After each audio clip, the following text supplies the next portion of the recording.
right. Mm-hmm. That's good. I know that's right.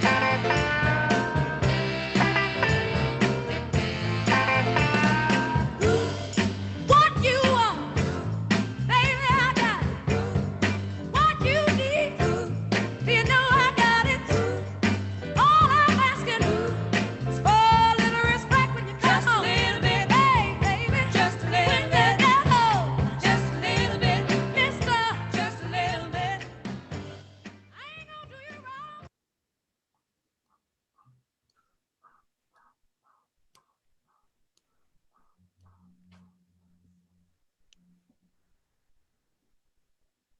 Go. That's right. We are both equal and are equally responsible for taking care of one another and not be lazy. No, I'm not having that. Mm-mm.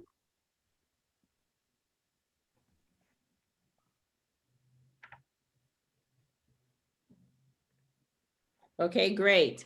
We're going to go from the top. Top of the show. Narrator, let's roll. Let's rock and roll. Top of the show, the top of the show.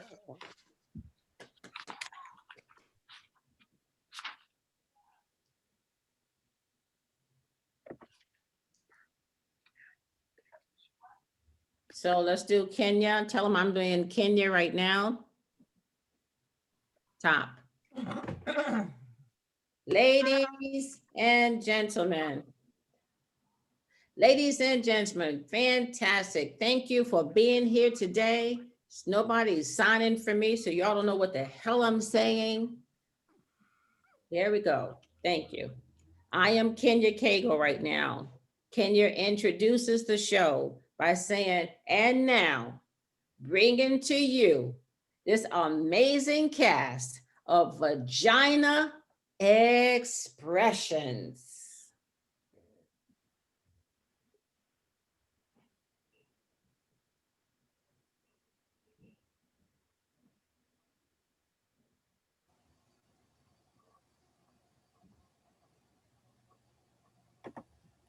Supposed to be Julia.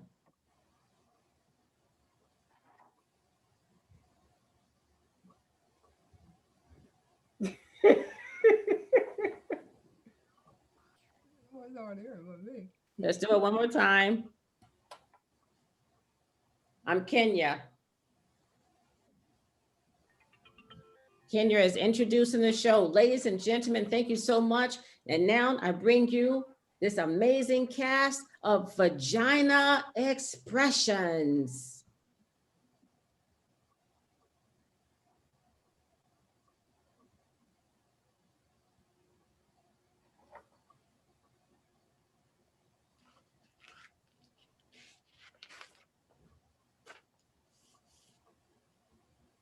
Oh, she is not. Yeah.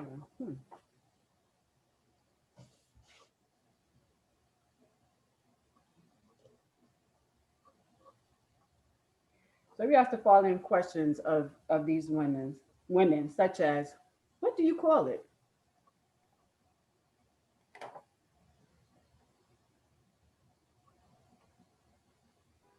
I called it precious because our bodies are precious.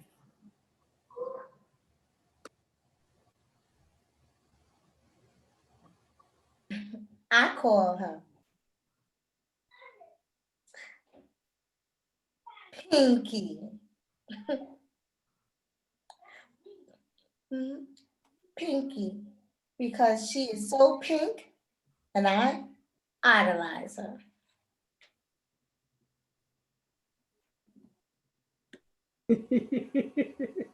We're supposed to.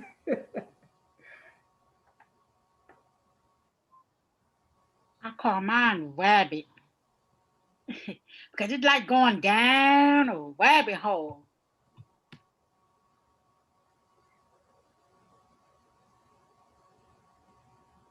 I call her Mary because she is named after what? Our special club.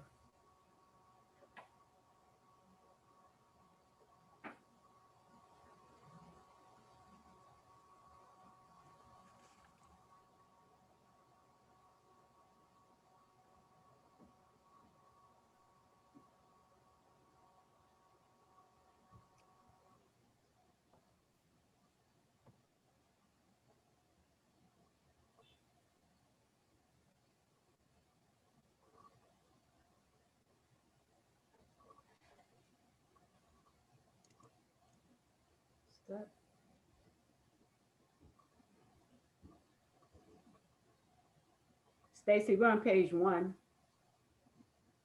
Oh, I slid down to, I had a whole bunch of names for it. She's done, yes. Don't say that. My mama said we should never use that word. I just called her her because she is everything I am.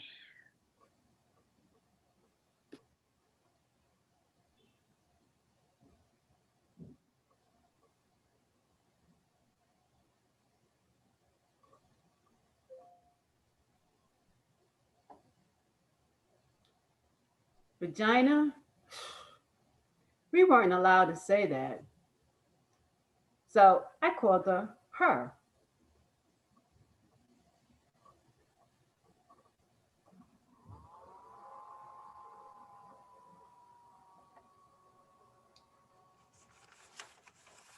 There are a lot of other names, including beautiful, shiny,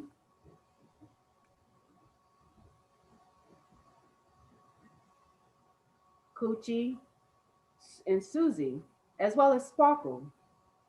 Our next question is, how did you meet it?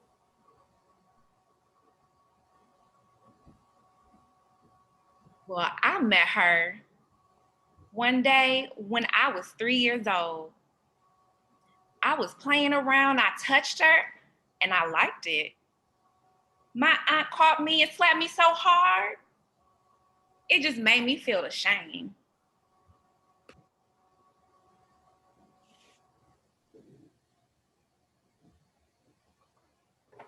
Yes. I remember the day I met her. She was innocent, and the only relationship I had with her was making sure she was handled gently and safely and keeping her healthy and smelling good. Yes. My mother never explained this ritual to me, so it was easy to overlook her.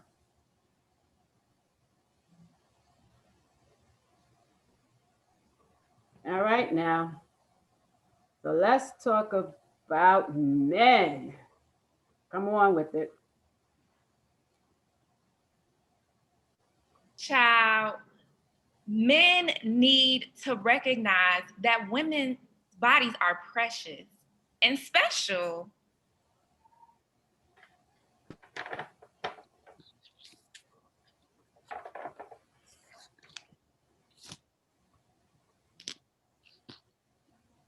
Too many men are just interested in themselves. It's all about them, which means we have to live for ourselves, fight for ourselves. It's not what other people think or say. We have to enjoy ourselves and be comfortable.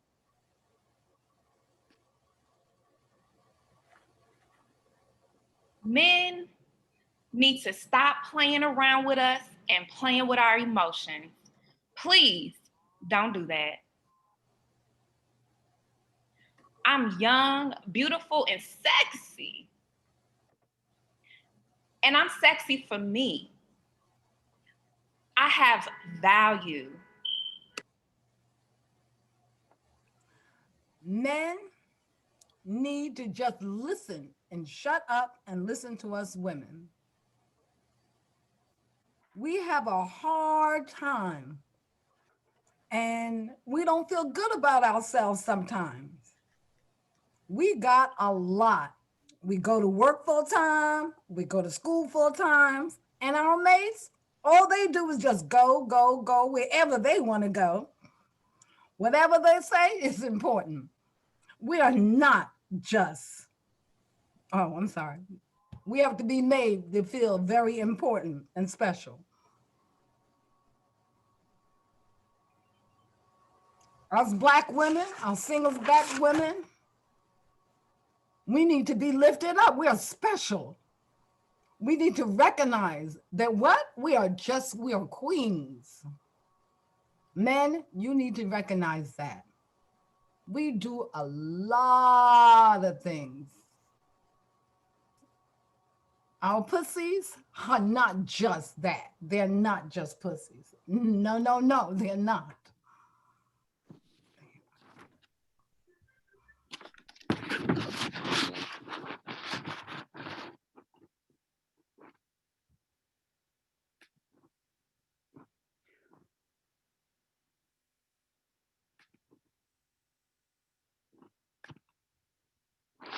He also has to respect me as deaf woman. If a man is looking for sex and that's all he wants, he should just go on.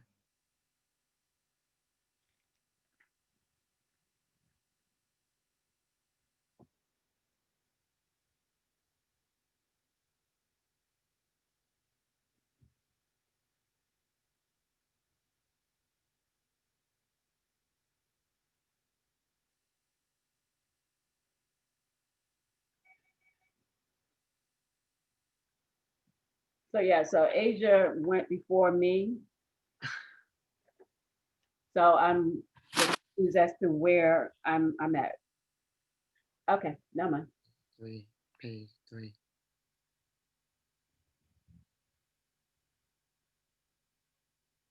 Okay. Okay, now it's you. Page 3. Go. Go. So sign it again.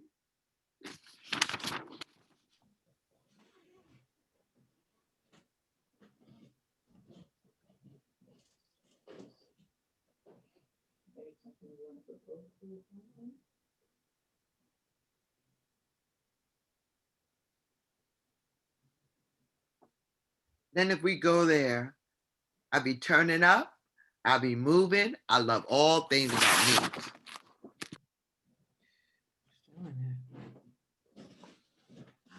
me. Men, they need to respect our bodies and know how to communicate with us.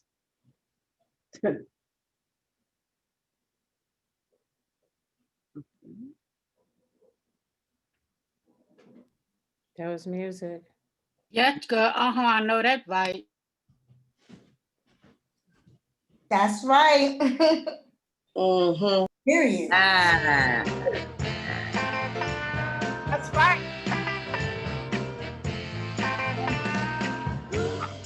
What you want, baby, I got it. What you need, you know I got it. All I'm asking is for a little respect when you come home. Just a little bit, hey, baby. Just a little bit. When you get home, just a little bit. Mister, just a little bit. I ain't gonna do you wrong while you're gone. I ain't gonna do you wrong. 'Cause I Okay. What happened? Is it from Asia coming in too early?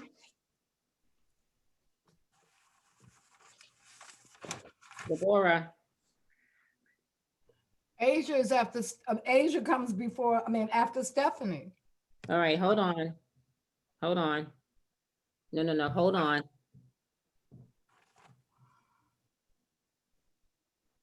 Yeah, they switched the. Paula lost her place. She was down on the bottom while everybody was going in order. So she did page 3 twice, I think.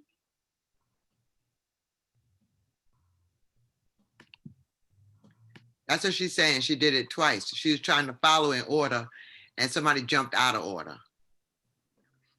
Okay, but here's the deal. Suppose this happened on Sunday. You just keep going. Now, we were doing fine on page 2. It's after Dominique. Did Asia go after Dominique?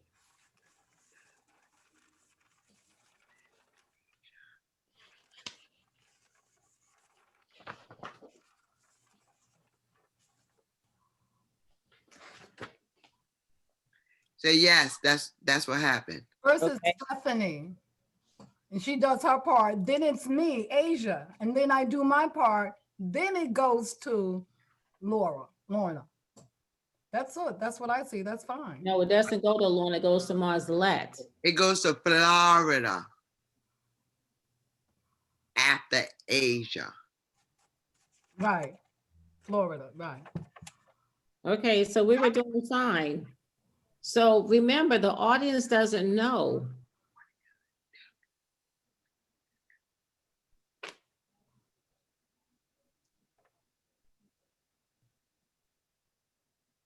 Lisa, where the hell are you? My camera's stuck. I have to switch over. Okay. Okay, so Deborah, just tell them, the audience has no idea what happened. It was going great. So you just keep going. That's why we do it live. Live makes you figure shit out. Don't stop and be like, oh, what page are we on? You can't do that. Figure it out. And let's do a note later. There's nothing wrong when you're doing it live. Everything is right.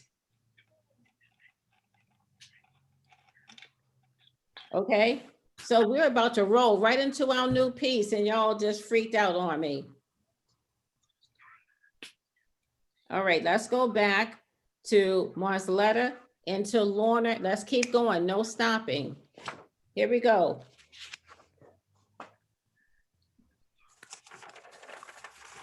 Somebody is changing their papers right near the mic and is bouncing the sound.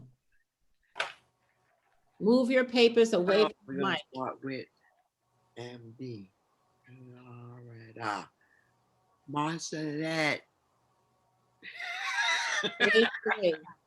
All right, here we go.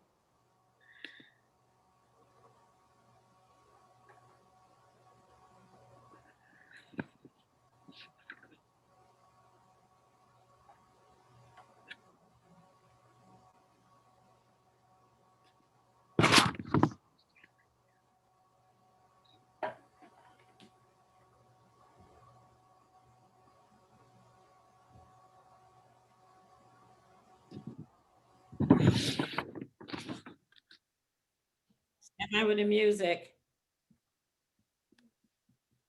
The Florida line was, Lorna. Is she frozen? No, she's not frozen.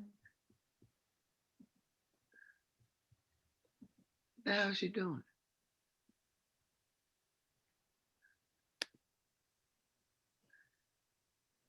Marcelette, what you doing?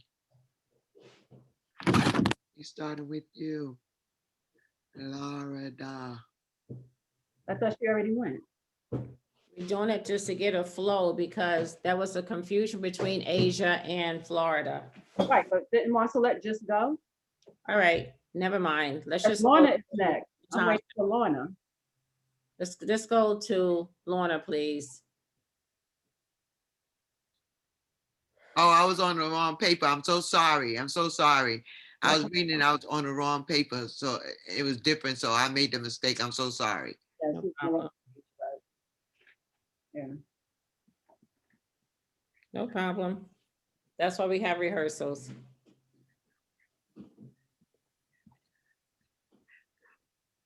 You still want her to start, or we're gonna go to Lorna? I need her to give us that energy to kick into it. Right. Tell them, Marceletta, bring it. Stop playing.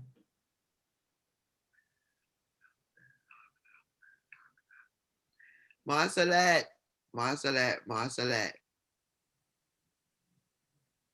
I'm gonna punch her in her head.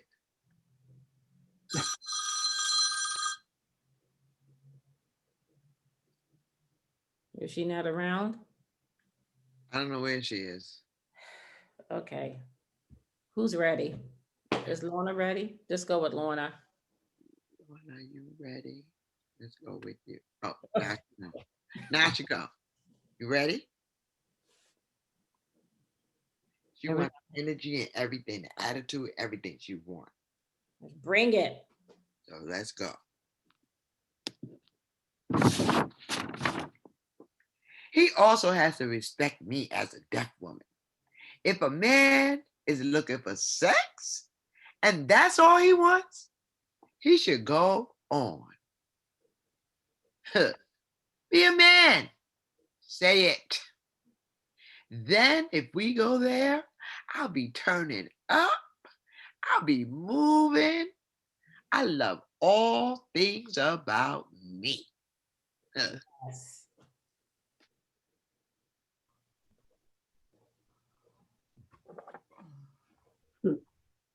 That's right. Men, they need to know how to respect us and communicate with us.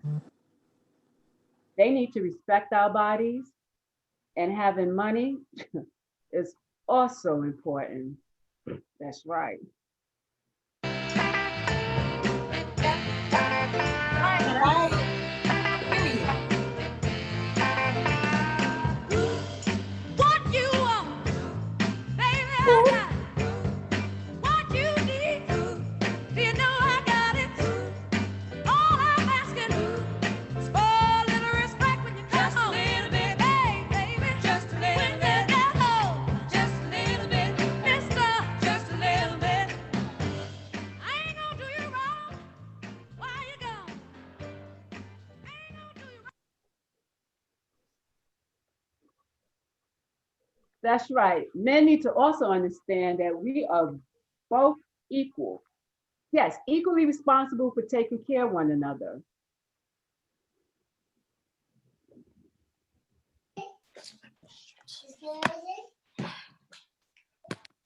My friend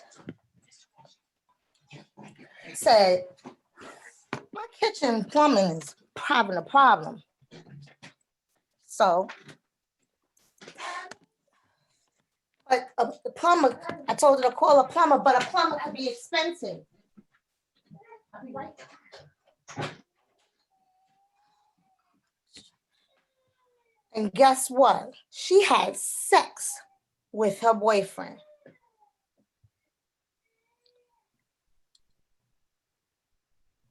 He had sex with over 100 to 200 women. Oh, my heart attack. 200 women? Well, anyway, he came over her house and started to fix for about an hour. And then he called for her from the kitchen. I'm going to say, I can't seem to find the main hole. You said, she said, if I put some hair around it, you would find it right there.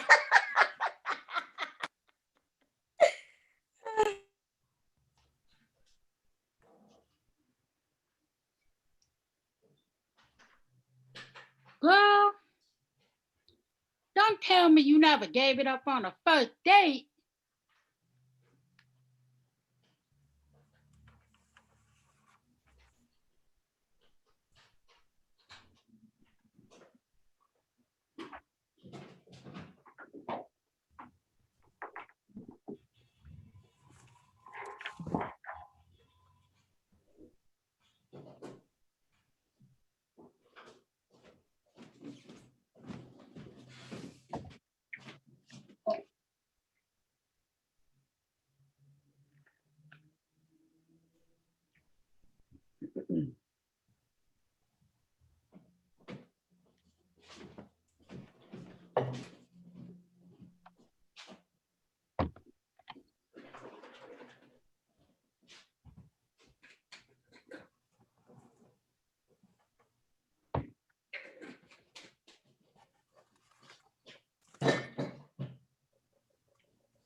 Sorry about that, Mom. I had a call.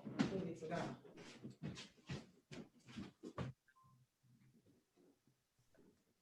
You finished one?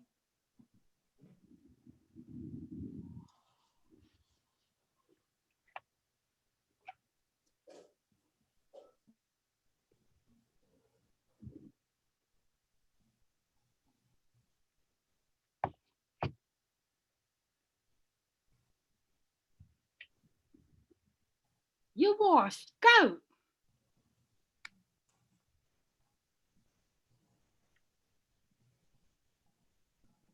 No, girl, please. I had on black leather pants. No easy access. My hair looked like a crow's nest, girl.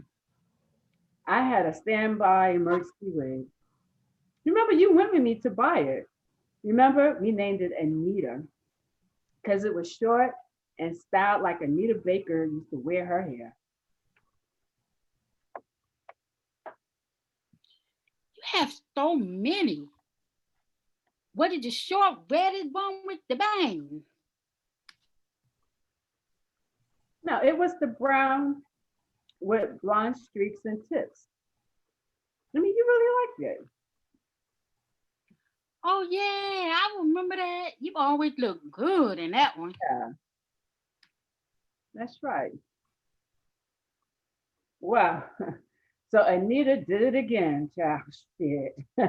I look fine as hell. Take for myself. Anyway, Carl took me to an expensive restaurant and a Broadway show. The show was named The Temptations, yeah. And we really had a good time. Of course, he invited me to his apartment for a nightcap. We all know that's an invitation for a nightcap is code for I want some. Mm.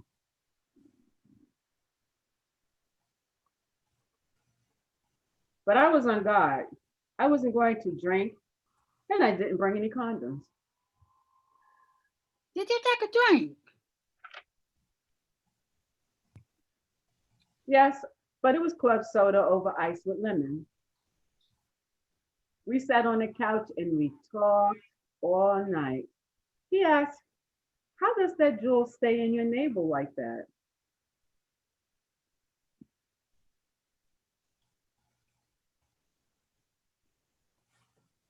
I said, with a drop of body glue. And girl, before I knew it, that man was on his knees and proceeded to take it out with his teeth. Whoa. Wait a minute. What? Phyllis, girl, let me tell you, I got so excited. I almost lost my balance. But I played it cool,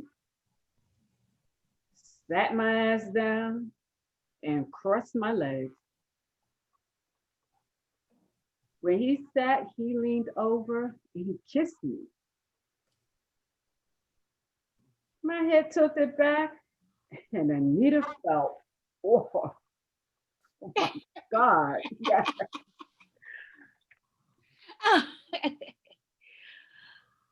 What did he do?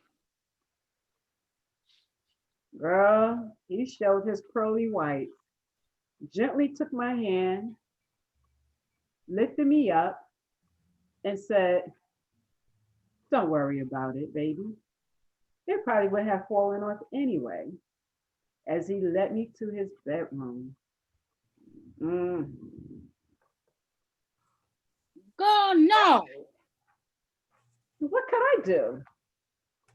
I was speechless, too ashamed to resist or even lift my head.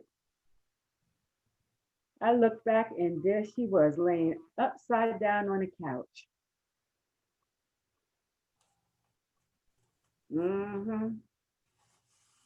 I hope the sex would be so good that he would forget.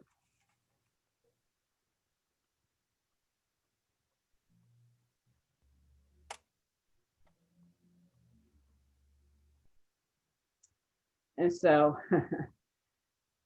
it was, I admit, but I was the one with the memory loss.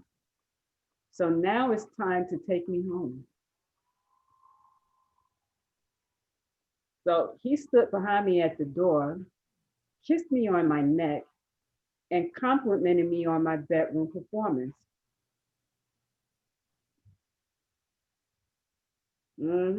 Said he appreciated it.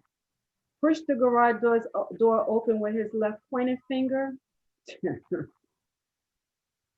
Damn, damn, and I was hoping he would ask to see me again. But there was Anita dangling from his right.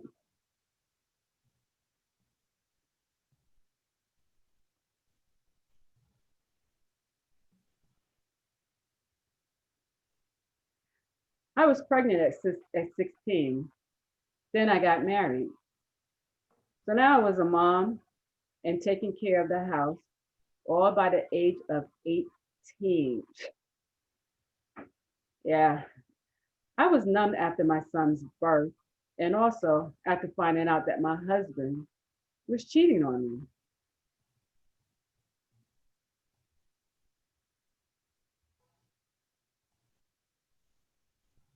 I mean, I couldn't believe it. But then 12 years later, I gave birth to my pretty little girl.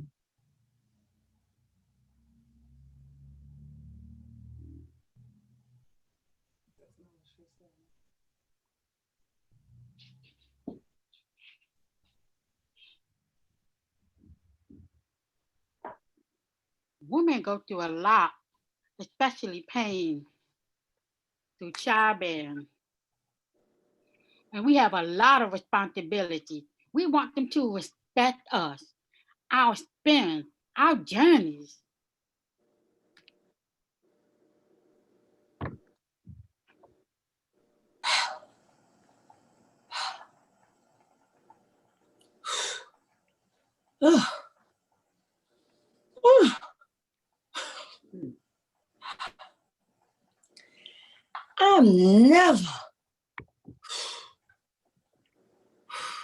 I'm never going to do that again. OMG, it hurt. I sure enough lied to myself. I couldn't wait for those 6 weeks to be up. 9 months later, I delivered a baby boy.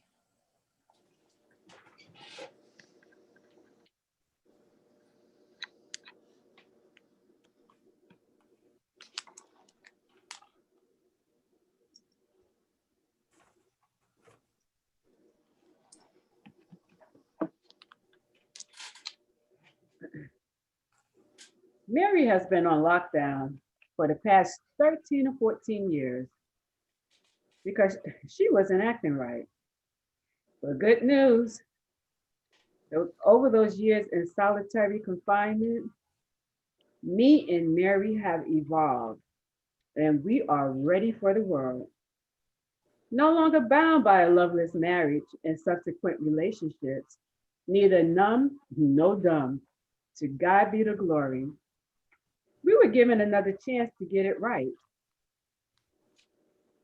The Just Us Girls Club members are now dangerous, calling our own shot, living our lives like it's golden, because it's golden.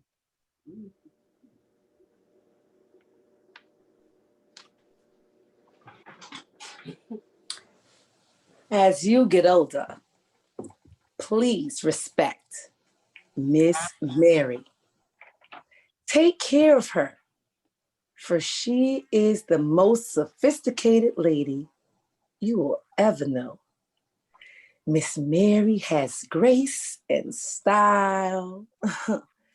She is very picky and will not dine with everyone. In some case, she chooses a mate and will only dine with him, the one.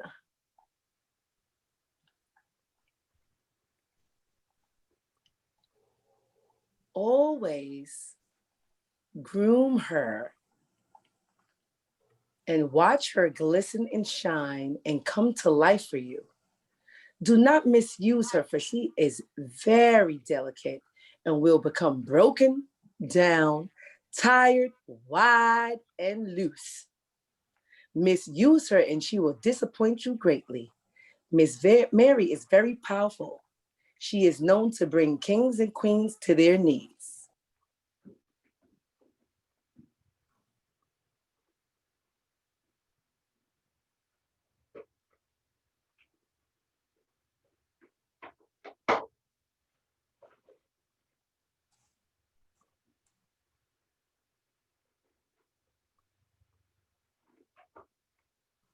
Always treat her with respect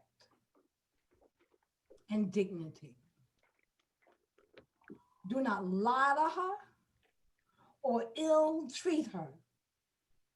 She is the only thing in this world that I cherish. That you men just have to respect. We have to love ourselves and be safe. She is a sophisticated lady and always ever be. Ooh, my body is the only one I have, and I cherish her. She's a sophisticated lady. Also.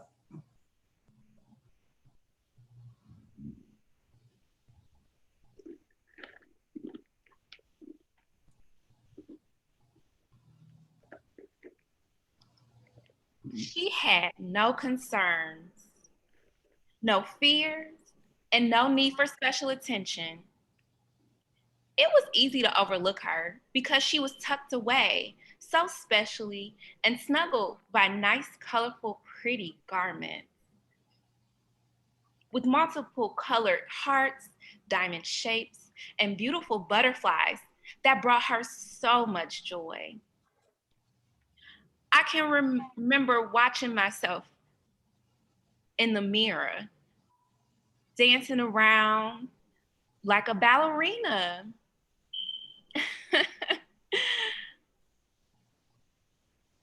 And she enjoyed it so much. I remember one time I was in the bath and I was just playing around and imagine myself swirling around like a mermaid.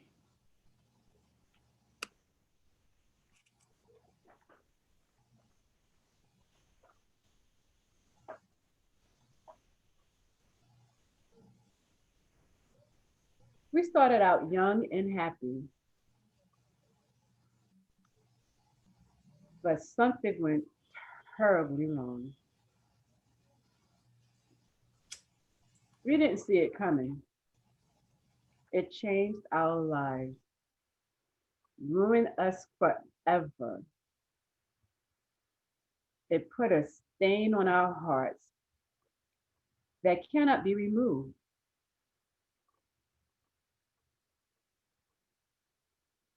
Only hidden and covered over. Even if we could speak, no one would hear us. Our innocence taken, and our screams, well, we scream in silence.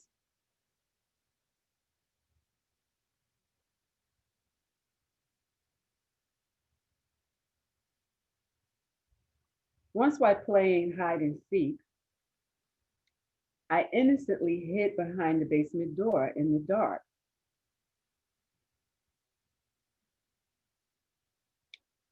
In the corner, my friend, with her hands over her eyes, counting to 20. She did not hear the door open or close, so she searched the rest of the house looking for me. So anxiously wondering if she would find me, although I was hoping she wouldn't, so I could sneak out and say, "Ha ha, you didn't find me." So we would have to start again. So I resumed to my hiding place, but I heard footsteps approaching me. I wasn't frightened because it was my friend's home after all, But I noticed it was her brother who came down the stairs. And he said to me, if my mother found you, if my mother found you hiding behind this door, you would get in trouble. So I whispered, okay. So he lifted me up and took me downstairs to the basement and laid me on the table. I didn't think I was in danger. I just thought he was going to reprimand me. But when we reached the bottom of the stairs, he placed me on the table. I began to feel my heartbeat beating rapidly and my little hands trembling. The light was radiating off his chiseled muscle and chest while he looked at me and whispered, shh. I didn't know what to think or feel, but I began to anticipate an overwhelming uncomfortability. I was trying to find pleasure in the pain because at no time up until that point, he wasn't causing me any physical pain. I could see in his face his moaning and groaning with a sense of pleasure and ecstasy that he so desperately wanted to achieve. What may have been only 5 minutes of a game felt like eternity.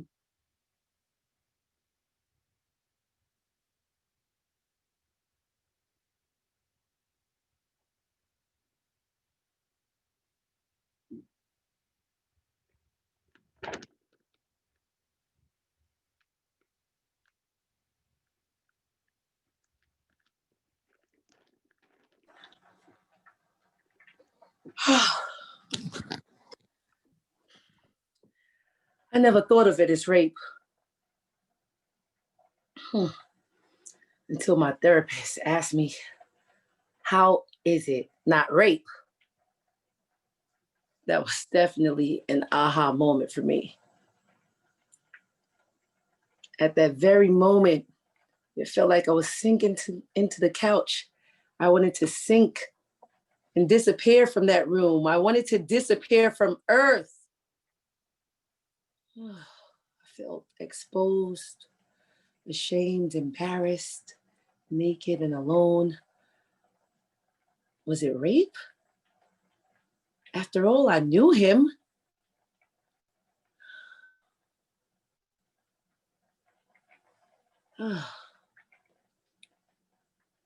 We made love plenty of times before. I let him in my house that day and all other days knowing he wanted to make love to me. I use that term to feel better about myself. But since I'm here to be painfully honest with myself and begin my journey to healing, I'll rephrase it. I let him in the house knowing he only came by to fuck. He always only came by to fuck. Why was I okay with this? Why did I allow this to go on for years? Why did I not see myself as the sun-kissed queen that I am? I deserve so much more. Was my resisting me telling myself I deserved more? Was my repeated no's and stops me telling myself I was worth more? Maybe. Maybe I realized my worth by tying the string on my sweatpants as tight as possible in a foolish, improbable attempt to back him off.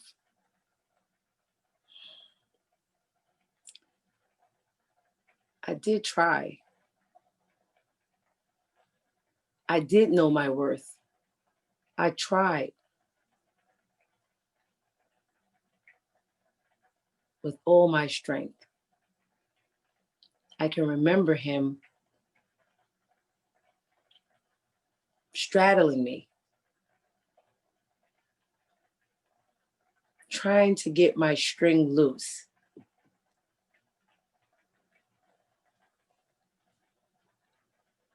With his right hand and holding my right wrist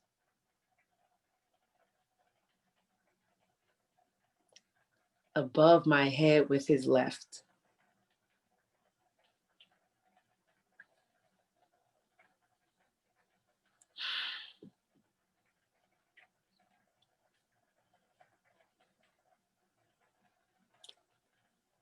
I would grab his wrist above my head with his left. I would grab his wrist, and push down. Ugh, all of this back and forth just got me so tired.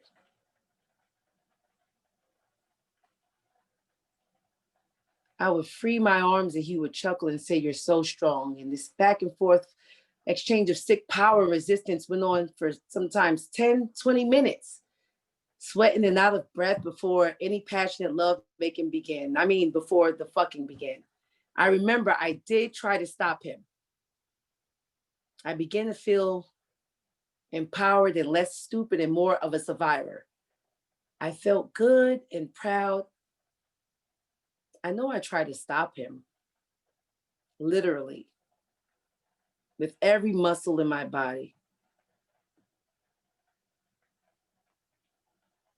My mental self-investment was quickly deflated when I questioned how much of a queen were you when you ignored his dozen late night calls only to let him in after 8 knocks on the door.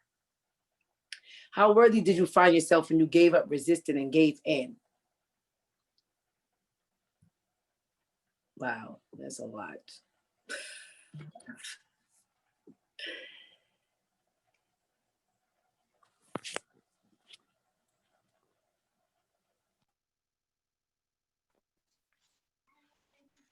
That's where the music should have started.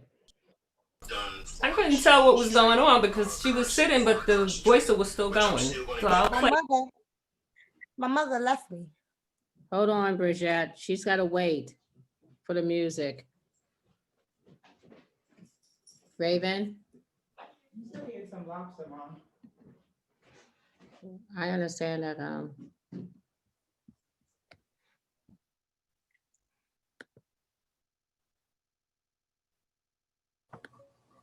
Somebody needs to let her. No, wait a minute.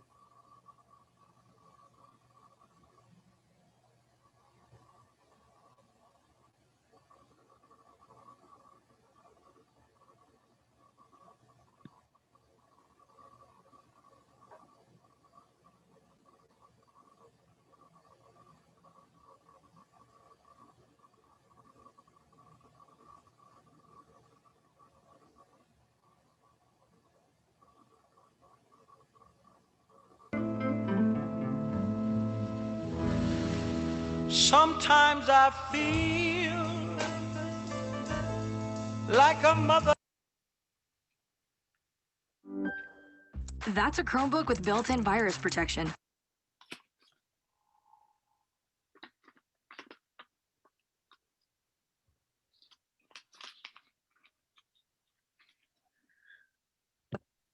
Motherless child. Sometimes I feel like a motherless child. Sometimes I feel like a motherless child. A long ways from home. This world out here is lonely and cold. This world out here is so lonely and cold. This world out here is lonely and cold. Oh, I guess I'll go back home. Sometimes I feel, oh, sometimes I feel.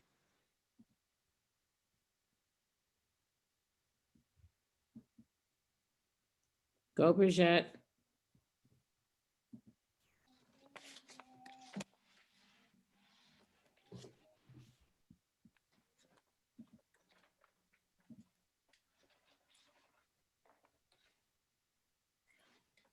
my mama left.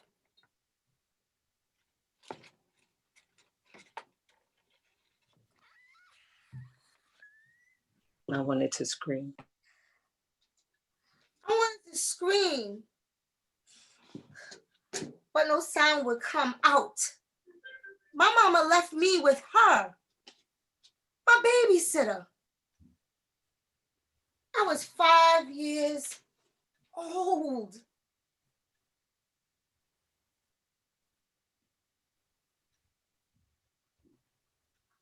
She touching me there.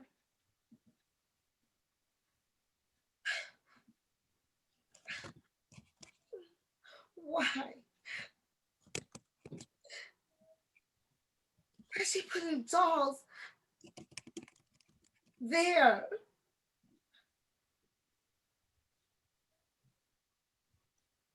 My crying did not matter. My fighting did nothing. I started to imagine myself. I wasn't strong enough. So I started imagining myself running in the playground with other kids or home running to my daddy's arms.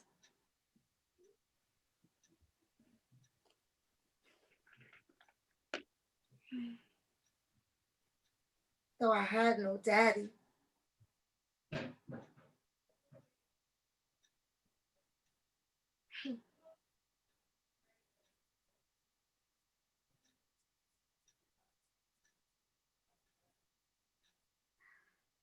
I only knew of a man my mother met.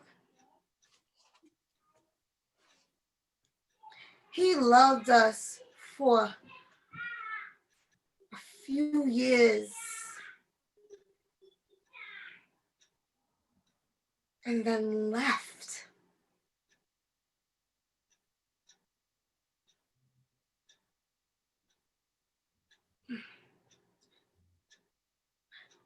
I loved him.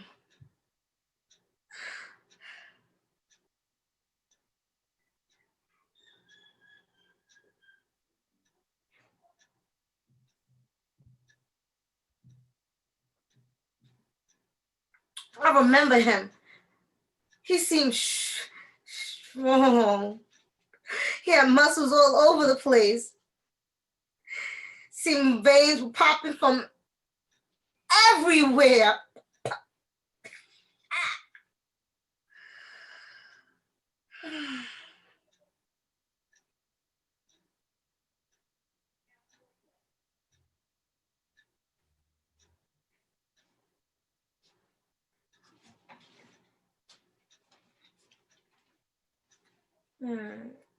Everyone knew him as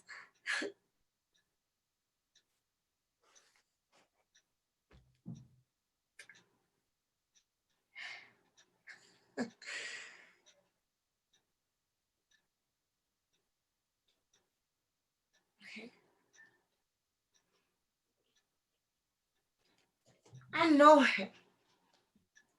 His name is Uncle Man. Uncle Man. I loved him.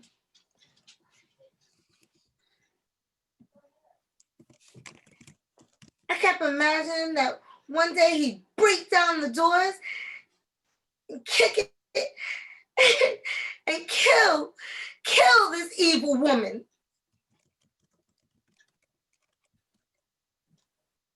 I kept calling him in my head, Uncle Man, Uncle Man.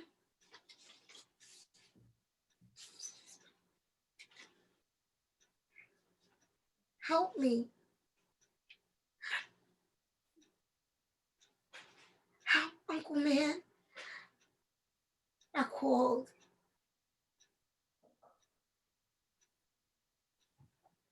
Uncle Man. Uncle Man. Uncle Man, help me. And I help me. Somehow I thought he could hear me.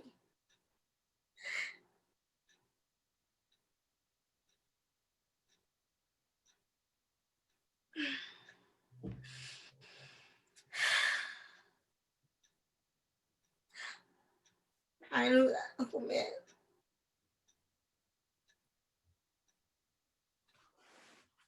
So one day, the sitter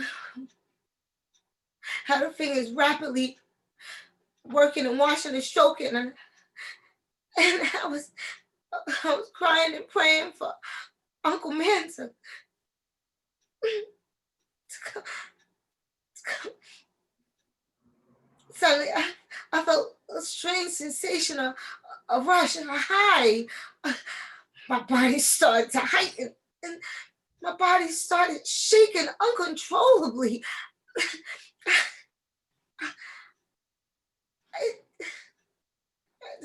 I didn't know what was happening, but in a strange way, it felt good. It just finally exploded, and all my energy was gone.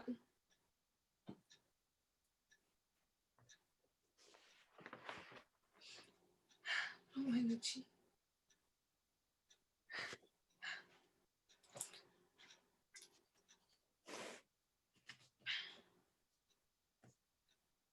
At that moment, I knew I hated my mom. I hated them. She saw the redness and she said that I could not touch there. It's red. Red. And she said I was not to touch there. I tried to tell her that it wasn't me, it was my babysitter. She didn't believe me. She accused me of lying and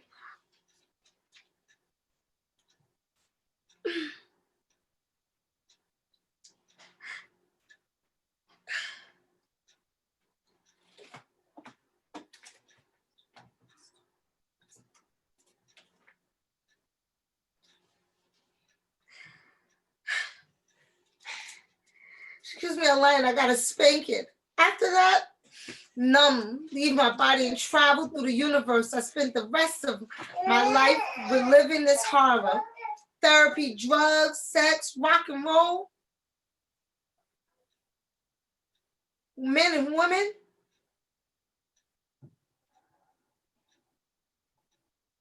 Nothing seems to work.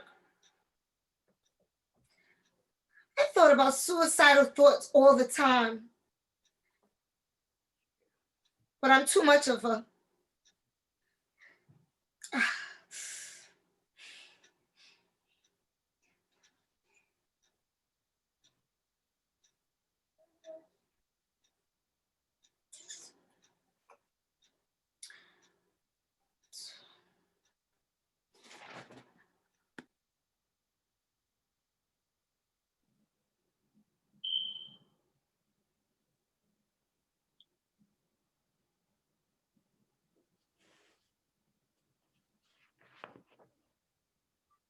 My mom always would preach to me to keep my pussy clean and shiny. I humbly obliged, but little did she know I had already been molested.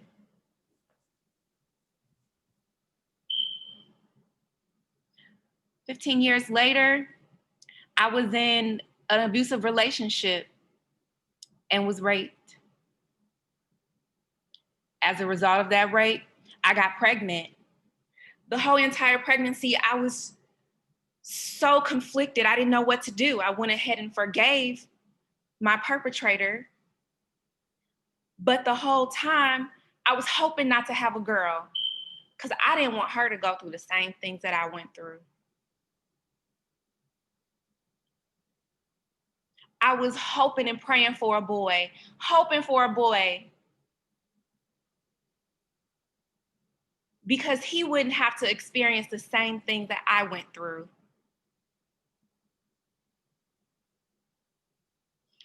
I bottled all of my feelings and emotions inside and just went on about life. I did have a daughter, and I never explained to her what I went through. I never had a true conversation with her.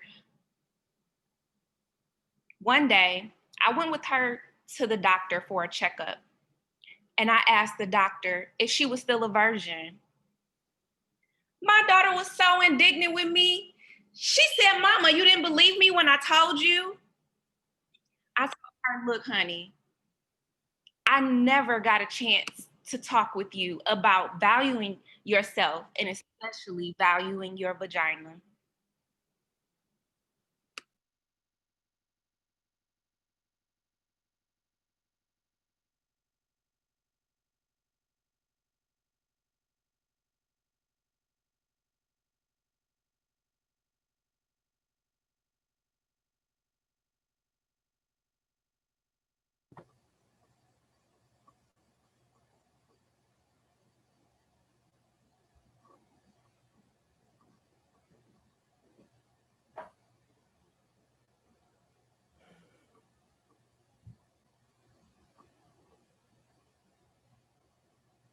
So I too was molested by a family member.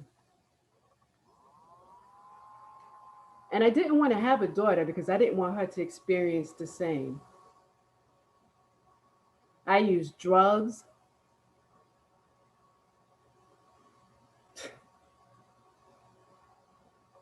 So I can numb the pain. I didn't want to feel anything. I love fucking. And at the same time, I hated it.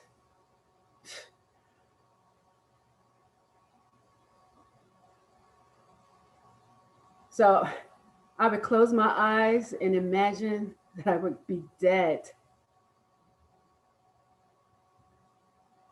So at the same time, I love men and I also love women.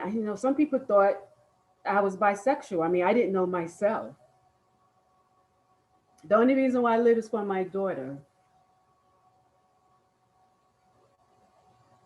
I don't want, if my daughter grows up and leave, I don't want to be alone. I don't know what I would do. Sometimes when I think about that, I just want to hide. And I just want to scream. Ah!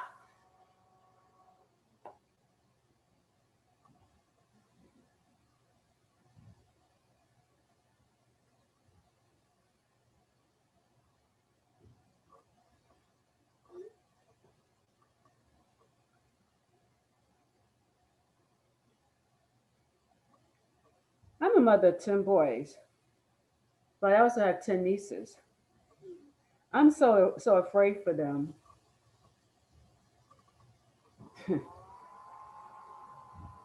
God is good. Oh, Jesus.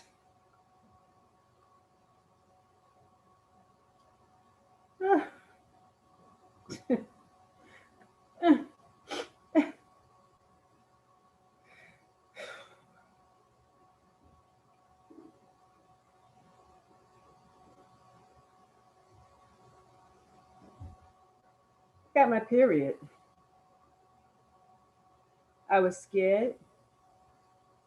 Now, neither did my mother or my grandmother talk to me.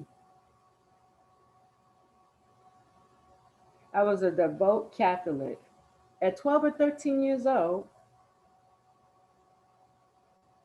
I was raped by my mother's ex-boyfriend. My mom blamed me.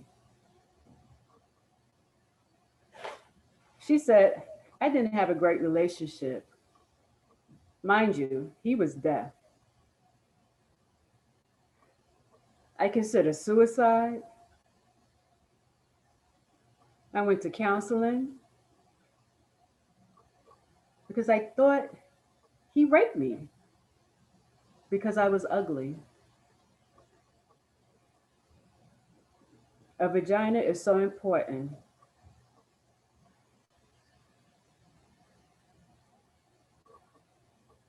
And yet, I don't have any girls. If I ever had a daughter, have a daughter, I would teach her to bond with her vagina. 10 years later on, I went to college. It was supposed to be the best experience of my life. But I couldn't believe with my white fraternity brothers that they would do that to me. He drugged me. That was a real rape. I was fully naked. Thank God I don't have an AIDS or STD test.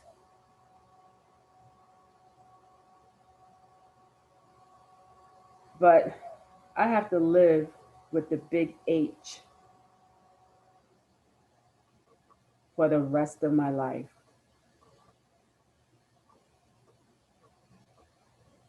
Mhm.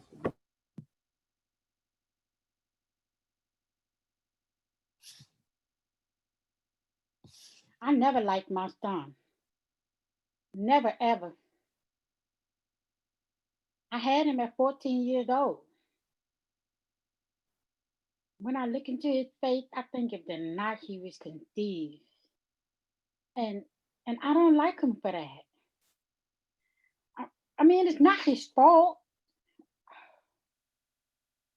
I was too young to be a mother. I'm 30 years old now. I have not had that sin. My dad was my first rapist. When mama was away or asleep, he would come into my room and he would say he had a neat trick he wanted to show me. He would make me blow on it. And I was a child. He told me he loved me more than anything in the world. And he reminded me it was our secret. Mama could never know. It would kill her. And I didn't want her to die. But Mama did die. She had a aneurysm. I swear I think she couldn't handle it.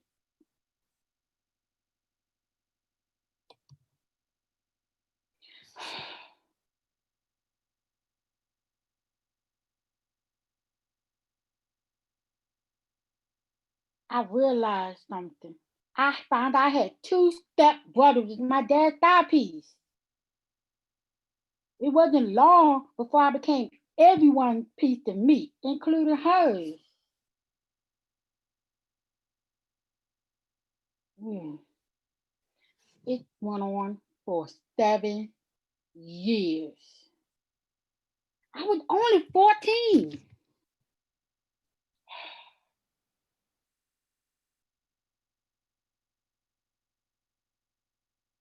It was something I got used to.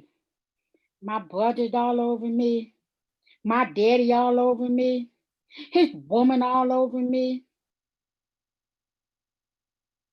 I got used to the smell of smoke and wine and piss and stink. And I would just lay there like a trash receptor. Just whatever. One morning, I woke up in pain. My vagina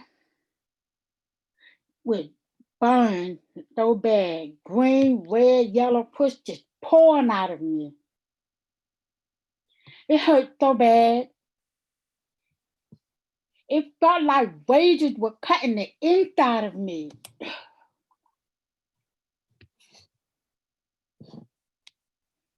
I went to the emergency room. The smell was so awful. It affected my brain. My vagina smelled like a rotten corpse.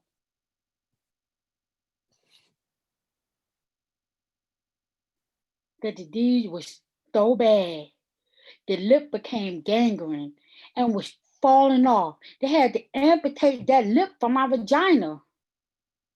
So now my vagina has one lip because it was infected.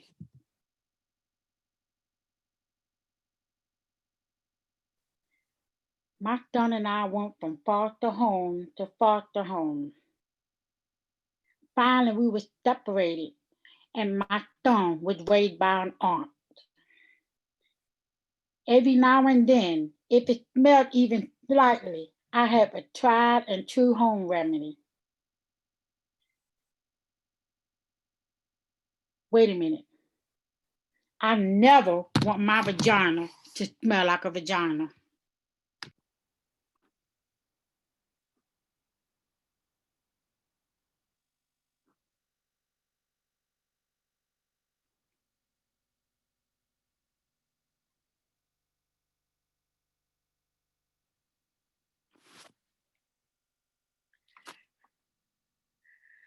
I don't know if this fits, but Marcus was the cutest boy on the block.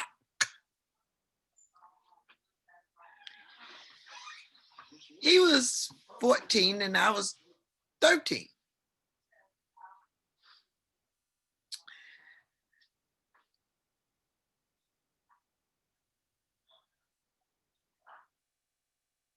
We were just 13 and 14. So Mama had went to work, leaving us with Big Sister to watch us.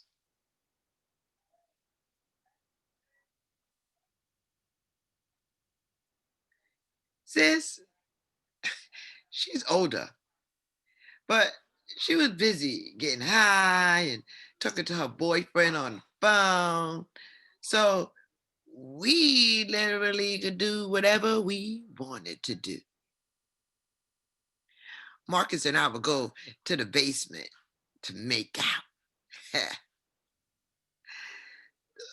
Ooh, yes, that boy would kiss me and finger me and squeeze my ass. Made me feel beautiful. He made me feel like, well, you know how it makes you feel.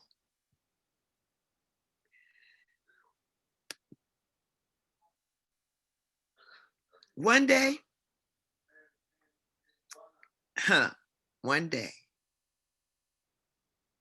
Mama came home early. I was dancing to the rhythm of Marcus fingering and playing the tune on my vagina. It felt good. Then I felt a pair of eyes on me. Standing at the top of the steps was Mama. She had a broom in her hand and she was steaming. She charged down and started swinging at poor Marcus, but he was fast. He ducked. Then she grabbed me and threw me on the couch. I cried and begged and pleaded, no, Mama, please, Mama. She told my sister to go get a bowl of vegetables. My sister was looking in horror. She threw me on the couch and she made me spread my legs. I was like, no, Mama. Mama, please, no, Mama, you gonna rape me too? I asked myself, and as if she heard my thoughts, my Mama answered and said, I would never do such a thing to my child, but you're gonna learn a lesson today. Big sis handed Mama a bowl of veggies. Mama made me spread eagle on the couch. Mama took some red peppers and she stuffed them up my vagina. I screamed in pain, more pain than you could ever imagine. I was burning from the inside out. There was so much pain. Oh, the pain. It hurt so bad. I just wanted someone to kill me to stop the pain.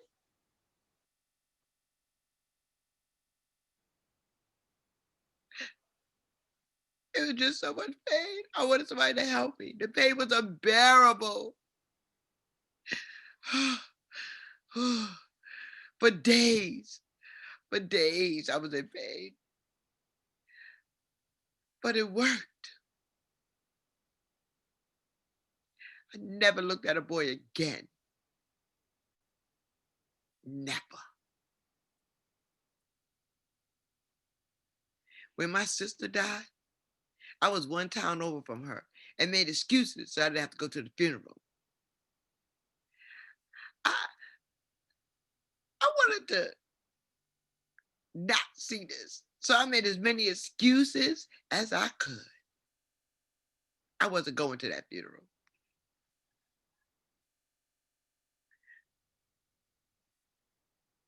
Mama was there, and I wanted to spit in her face. But I knew where she was going was way hotter than any red pepper that she could have put in me. So hey, I'm good.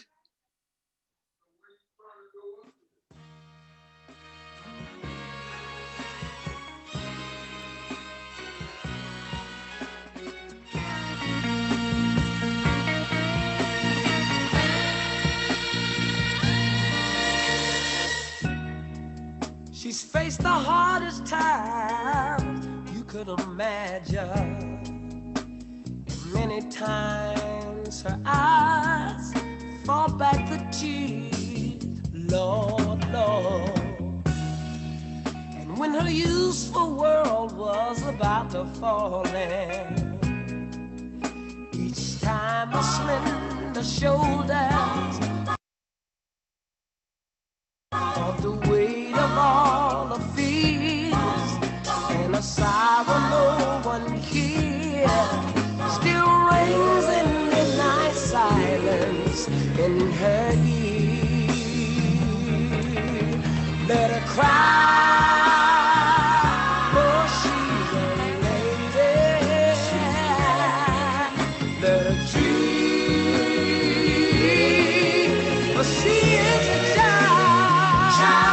Let the rain fall down upon her. She's a free and gentle flower growing wild. And if by chance I should hold her, let me hold her for all time. And if I allow just one possession, I would pick her from the garden to be mine.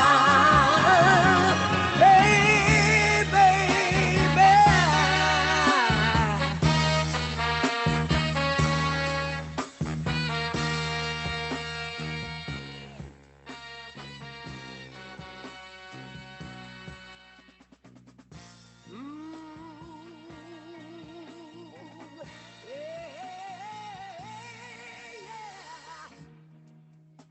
Careful how you touch her.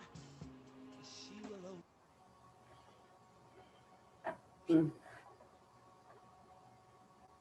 I am so sorry you had to go through that. But know that we are here for you.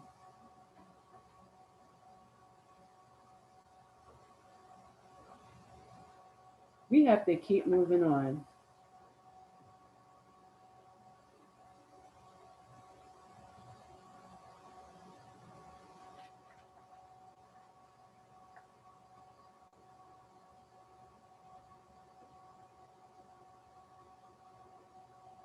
What was this magical, mystical thing?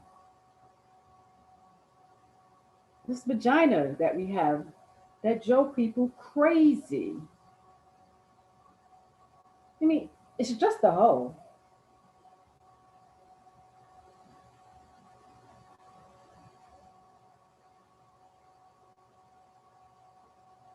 That hole could change the whole world. a hole that many have stumbled into, a hole that changed people's lives.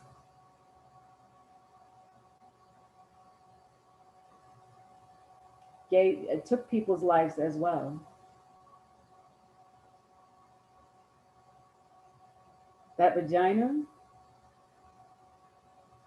that controls moods, personalities, love, and hate.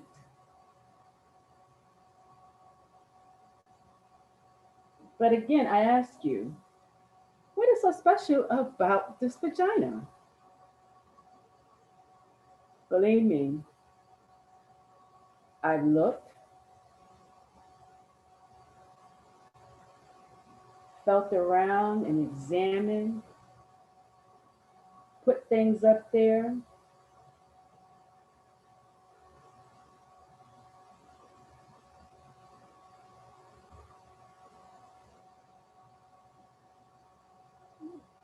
And to my dismay, there's nothing up there. Nobody's getting no dinner at that time. It is just a hole. It is just a vagina. That's all it is.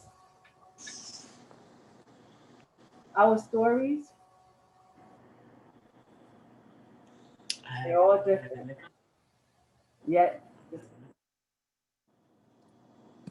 the 12 o'clock.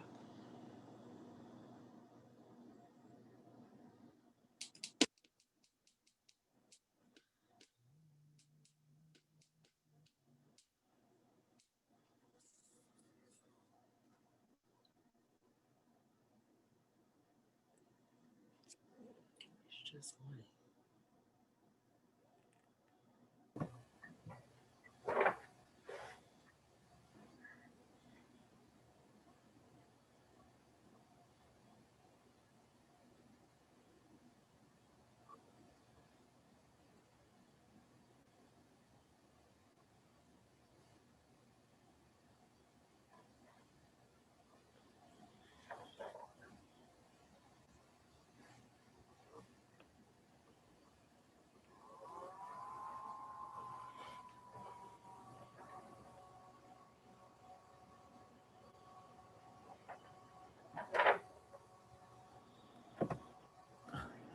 oh, darn it.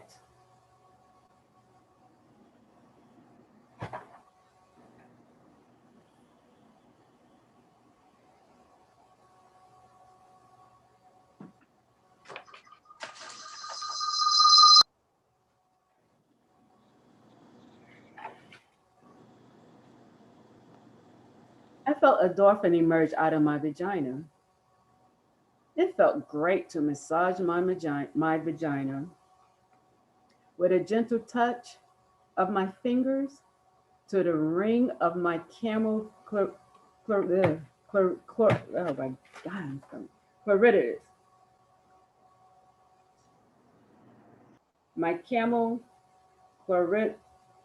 Clitoris. Thank you, clitoris. Thank you. Turns more lustful for more water as it wasn't satisfied. My fingertips weren't enough because it wanted more. I appreciated myself more when I'm able to make time to please me and communicate with my beautiful vagina. To navigate to my G spot, both my hands explore all over to find it.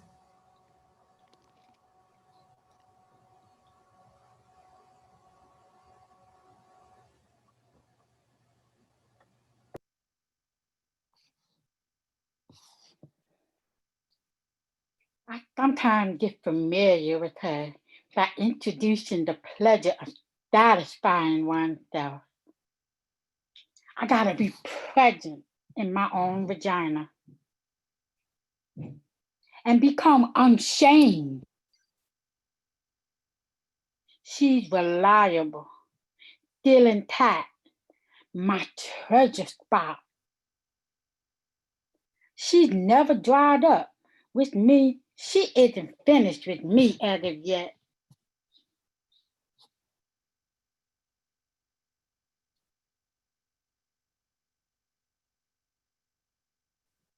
She's very much alive. Well, first off, her, AKA Vagina, I love her. And the other I used to address her,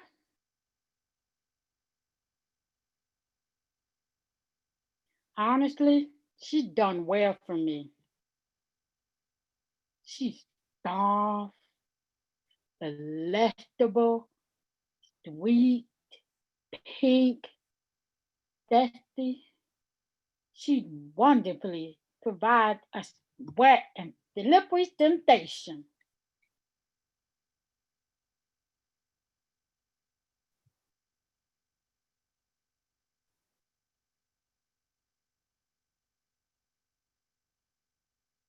Full sensation and everything. Kind of gorgeous when properly groomed. Yes, she's really cool. It's your journey to an orgasm.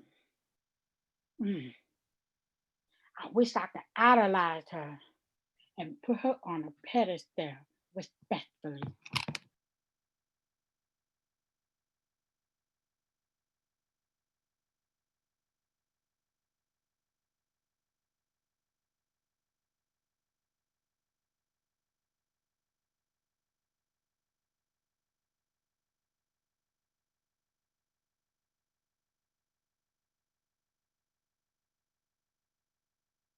Masturbation is my medication to ease and appreciate that God gave me the best vagina and a sexy clitoris.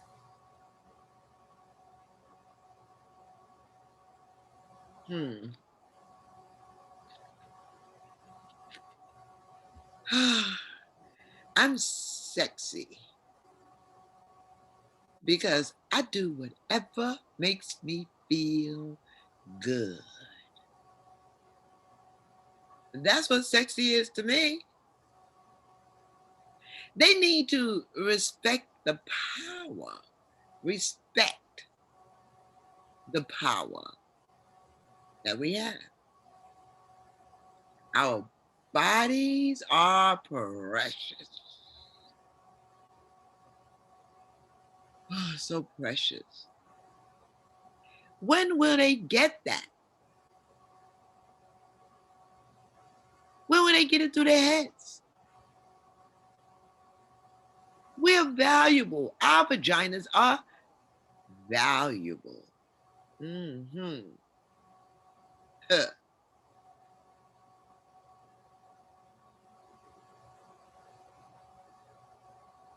We have a lot to say.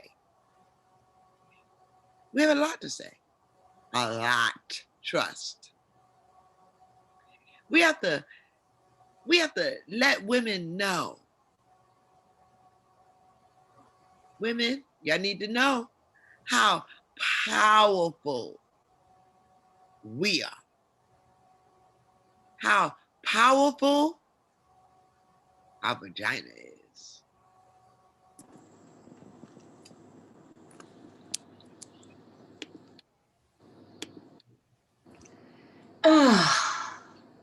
You are beautiful.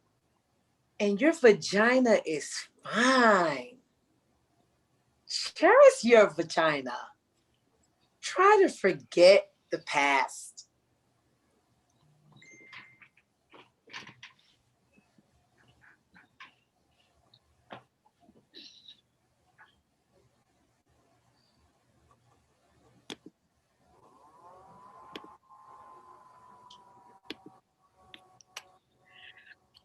I'm not gonna give up.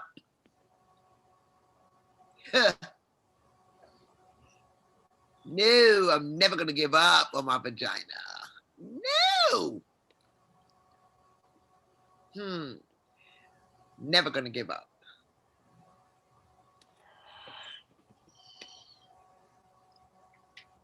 One love, vagina love. My pussy. Oh, my pussy. I love it.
Let go of the pain.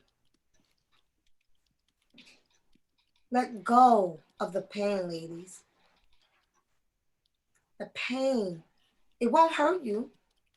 It's an education for emotional well-being. Recognize it's a part of you. You'll be sexy. You'll be mysterious. Be magnificent.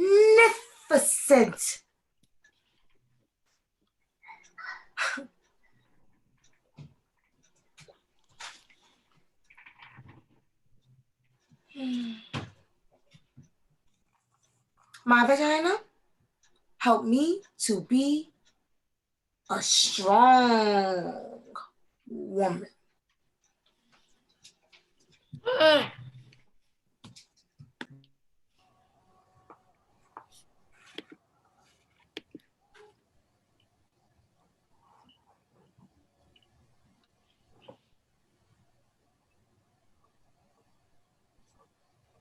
Please remember that talking is part of the process.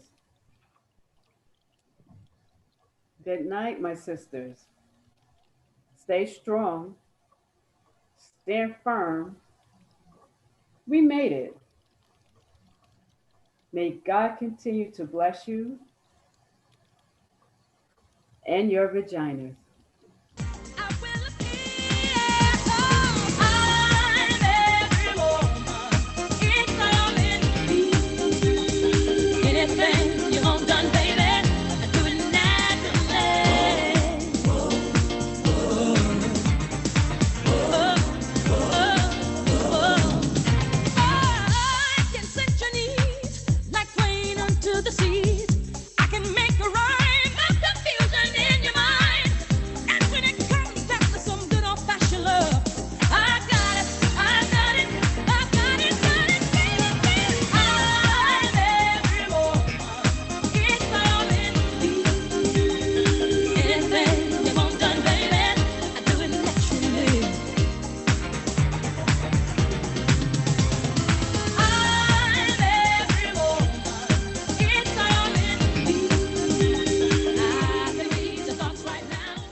Ladies and gentlemen, we hope you enjoyed this InCarn special presentation of Vagina Expressions. And now, please give our cast the round of applause they deserve.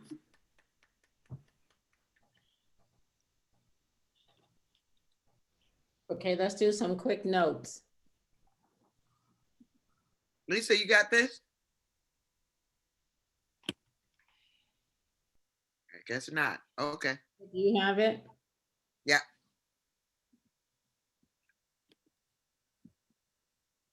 Okay, everybody, good job.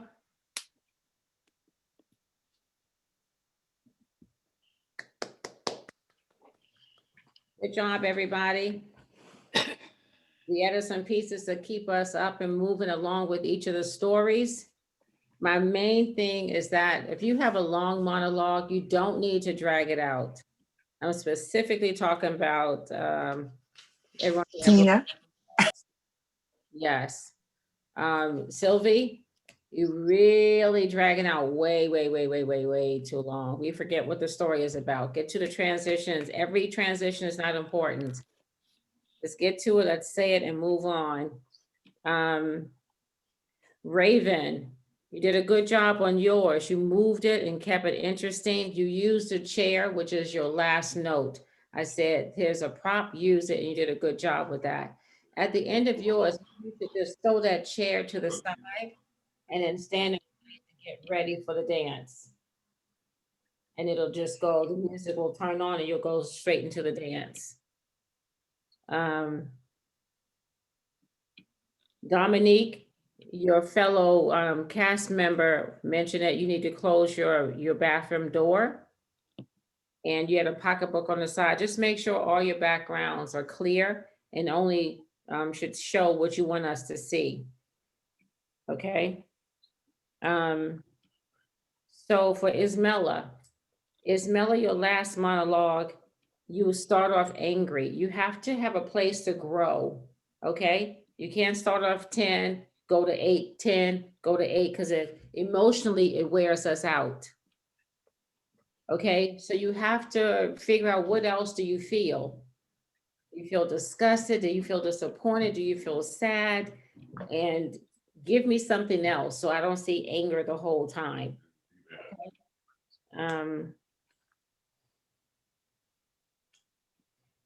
Voicer for Ismella, Ray, you need to say the ends of your word. It's hard to understand what you're saying sometimes. Like the main thing that we miss is that you said, I hate my son. We never heard what son. So the hearers need to see what you're talking about. So just make sure you end each of the words really hard. Okay.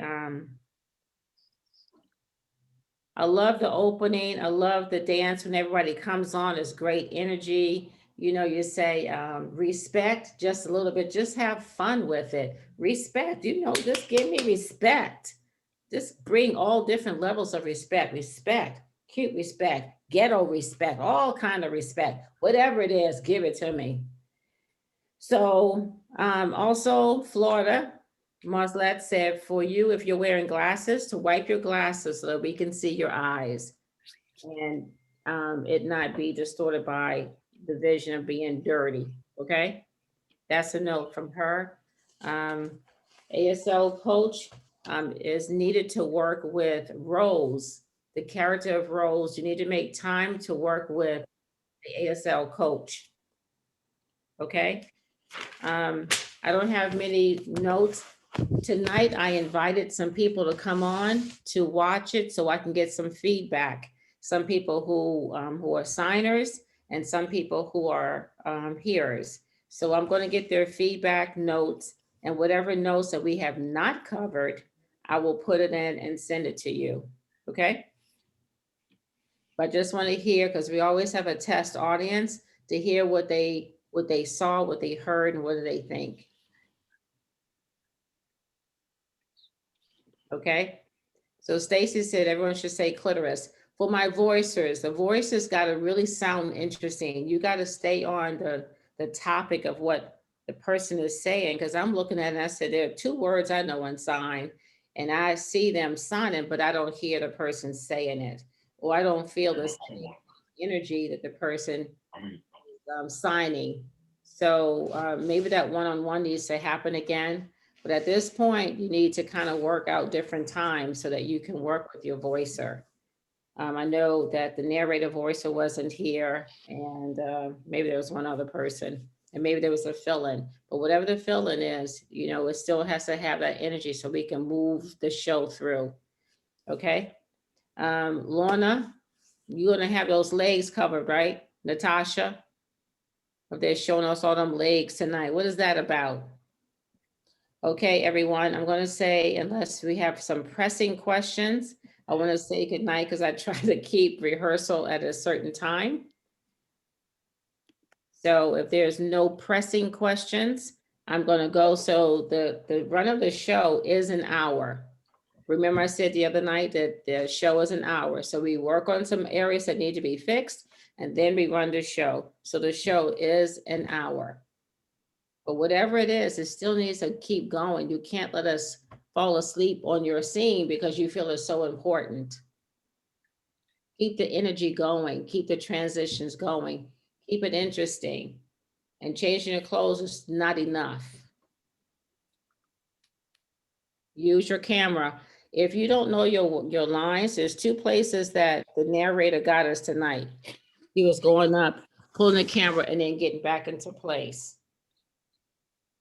But the last moments, those last scenes, narrator locked it down. Beautiful way to end the show. Beautiful way to end the show.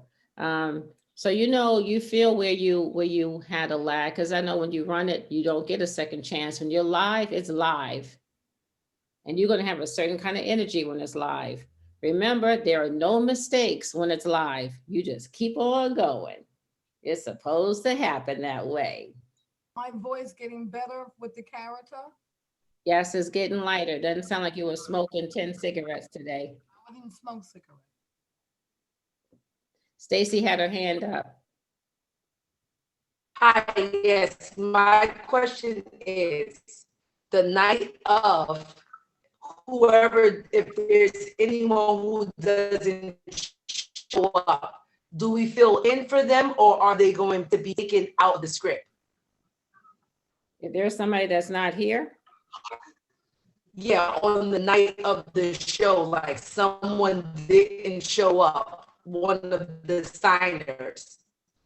Do us as voices, are you going to have us on standby to jump in? Well, that will not happen. We're not going to put that in the first. I got that. I was just trying to be ready, so I have to get ready. Say, just get ready for anything. But I declare that everyone will be here. Hallelujah. We'll be here. All right. All right. Joe, can I just say one thing? One. To the deaf actresses, stop cutting your lines. Y'all making it shorter and shorter and shorter, and we have to follow you, and then we become confused because you cutting your lines. Some of y'all are saying half of what's on the paper. So please go back and read your lines so that you could be stuck with them and we could be together. Thank you so much. And then Deborah, some are adding whole paragraphs. So I can't follow. Some people are adding, Naima says, and she can't follow the script. If y'all are adding lines and taking away lines, she can't follow you. That's hard. So please, please, please, please, please follow your lines. Naima is the one that's calling the show. She's in the background. Y'all don't see her, but she's there working.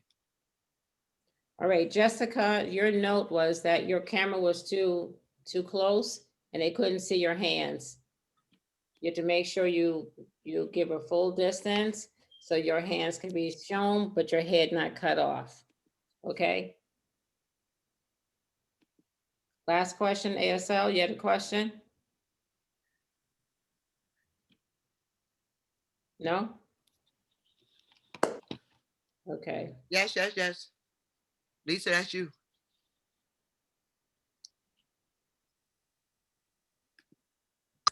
Hey, Deborah, I'm sorry, I missed it. I was trying to get my mute off, so I totally didn't catch it.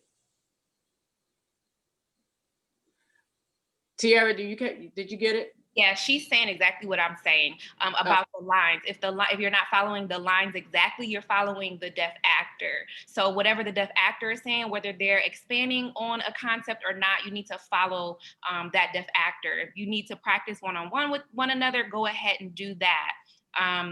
It's easier to just go along with your deaf actor and to follow along with them instead of trying to say the English word by word, because English and ASL are not correlating languages.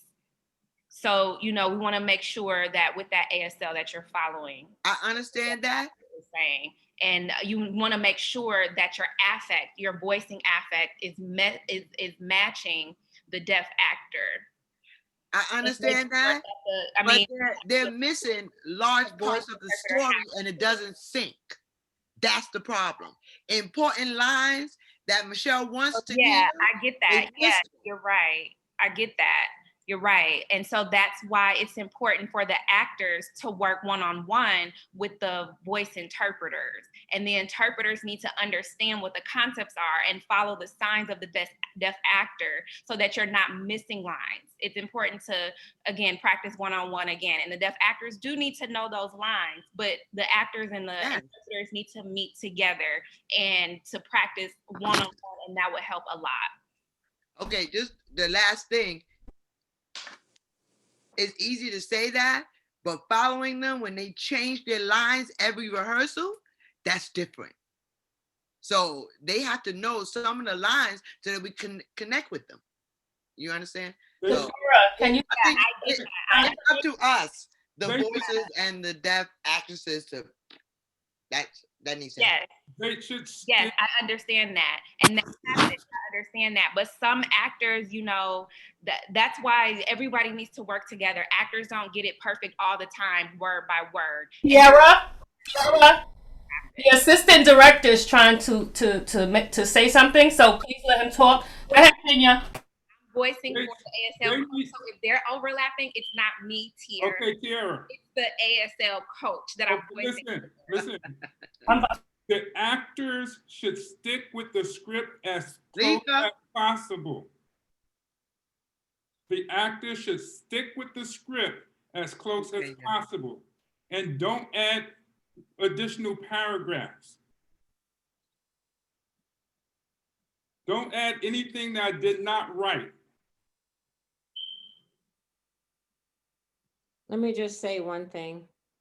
This is what I do with all actors when they're looking at their character and the story, and they're looking at every line. This is what I see even in this cast. Every word that you get is not important. Every word is not important. So you look at a sentence, you say, what's important in this sentence? The cat scratched. So you emphasize that. And if you're doing that, you've gotten the essence of that sentence. Next sentence, what's important to say in this sentence? And you accent that. So that's when you do a character analysis. That's when you're doing research on the story. That's how you do a script. You look at it and say, what's important? What's the main message? What words will get the message out? And you go from there. So when you are translating between the American to ASL, just make sure you have those key components identified, and that your message has a beginning, a middle, and an end. And that it doesn't, like I said in Ismail, it doesn't all come from a 10. You're screaming the whole time, I got raped, I do that, No, it's like it drains the audience. You start at the beginning, you tell more of the story, you take us someplace, and then you bring us down. That's one reason why I added the songs, because all the stories were about rape, and we need a minute to come down before we get another one. So it's important to do a balance, okay? So just look at your lines again, and if you can connect with your voicer, then do that. We're here, we have a rehearsal at 6 o'clock. With another show. You can come in and go to a room. Because on Sunday, all of your peers and everybody coming are going to be looking at you. So you need to put in your work to make sure you look good. Because Lord knows I can't help you with the signing. I can help you with the acting, but I can't help you with the signing. And you put in your work. I told you last time we had one of the ordinances, we had over 384 people who signed in. Now, Vagina monologue may be a little different because certain people may shy away from it, but you never know. We have a slot for 500. Even if 200 people come, that's a lot of people that you're going to be performing in. They will see your work. And then it's recorded and placed on YouTube forever. So I just say, do your best. And with that said, after 10 o'clock, y'all need to go. Marcellette said, vagina. Is there, Michelle, is there rehearsal tomorrow? Tomorrow, is there rehearsal? Yes. Oh. What time? What time? Can we, what's the earliest you all can get in?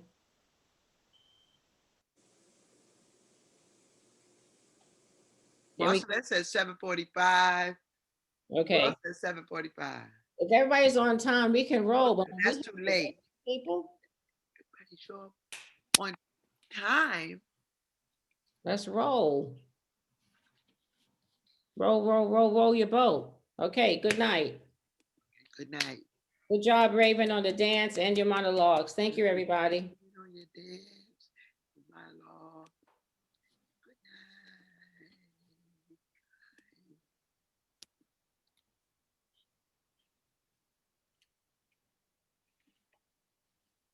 night. YouTube, yes.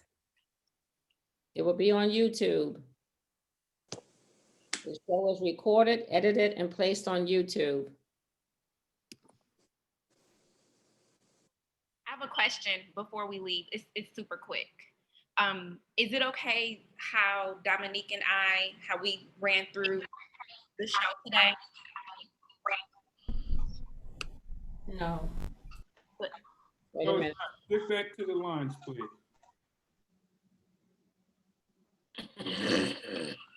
I'd have to, is Dominique speaking? What I wrote. What happened? I missed it. They should do what I wrote, not what they just created. We'll make a special effort to look at them more closely tomorrow to make sure we have it. Yes, Raven. Raven's trying to talk. Raven voice, you voicing for her? I mean, Dominique voice. Can you voice? So when I finish the dance. Sorry, Lisa. So I have a dress for the dance. but I'm not sure if that'll be enough time for me to switch wardrobes during that time to do the dance. Well, what do I do? You could grab a piece of fabric or something, but you won't have a chance to change.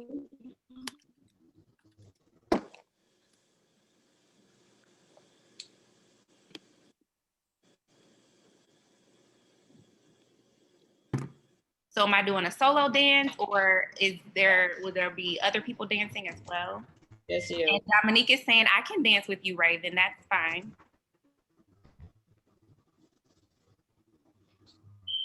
ASL has her hand up. ASL coach is asking for a spotlight.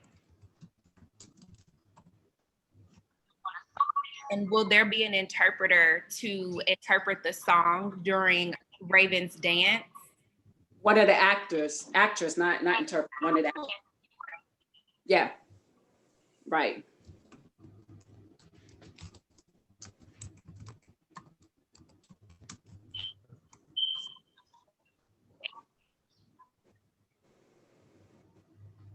Yeah, because when I start, I mean, I'm gonna know like when the time, like how the time is gonna be. It's a little confusing to me, so I'm just not sure what to do and how to work that out. Can you hear the music, Raven?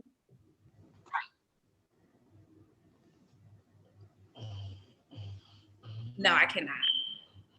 Okay. The music, when it starts, I can see people dancing. That's when I know that it'll be on me to start my dancing, but I can't hear the music once it drops. Okay, we'll have to work one-on-one. What time can you come tomorrow? Can you come around 7? 7:15?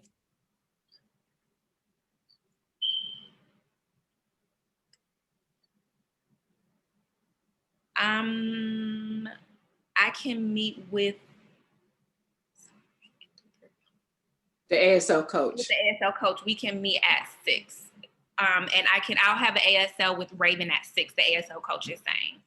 Okay, great. Perfect. Marcelette, why are you still up? He said you're not interpreting. I didn't know. Okay, we all good? Yes. All right, God bless. I thought Tiara was. I can't see. Oh, okay. Yeah, I'm having some technical problems. Buy a new computer. Huh? Get a new computer. I don't want to hear this shit Sunday.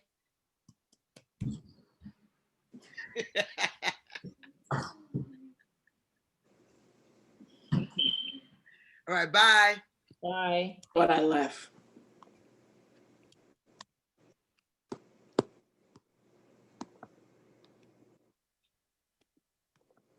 Thank you, y'all. Thank you, Michelle. Merry Christmas. Merry Christmas. Tell Martha to go to bed.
I'm about to give her the boot. I